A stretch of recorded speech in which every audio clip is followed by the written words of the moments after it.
Chapter 1. The Sacrifice.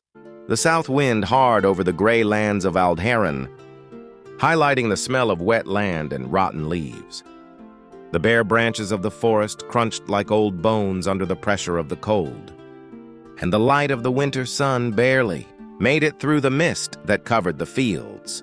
In a small wooden hut on the village of Varen lived the family of Tomar, a foreman killed in the service of an old wine estate that no longer provided grapes or fortune. His wife, Lyra, a sweet-looking woman with a hunched back for years of work, strove to keep the home warm, while her two young sons, 7-year-old Kale and 5-year-old Draven, played near the fire with no yet understanding of what was to come. The house was quiet, but loaded with tension. Tomar had spent the whole night sleepless. Sitting on the bench in front of the home, his eyes fixed on the rammed earth floor. Outside, the sound of hooves over the mud broke the cold morning air. "It's him," said Tomar in a low voice. Lyra looked down, took a breath and nodded in pain. Kale, hearing the sound of the horse, ran to the wooden door and leaned out. A man covered in a cloak of black wool was dismounting in front of the hut. He was Elric, Tomar's older brother, a member of the Order of Arcanus, an ancient order that took children with no future and molded them into warriors, scholars and guardians of knowledge. Elric did not speak much, but his mere presence imposed.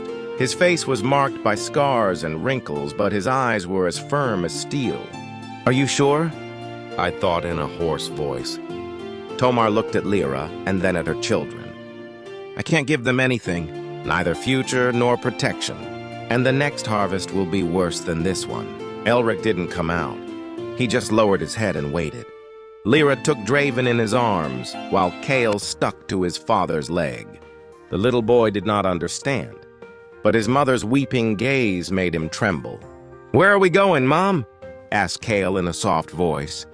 She didn't talk. She just hugged him tight, as if her heart could break if she let him go too soon. Minutes later, with a small linen bag hanging in their pocket and Elric's hands on their shoulders, the two brothers were carried away, along a stone path that was lost among the trees. Without looking back, without understanding, that day the cold was crueler than ever, and although the fire was still burning in the cabin fireplace, Tomar and Lyra's home felt empty forever.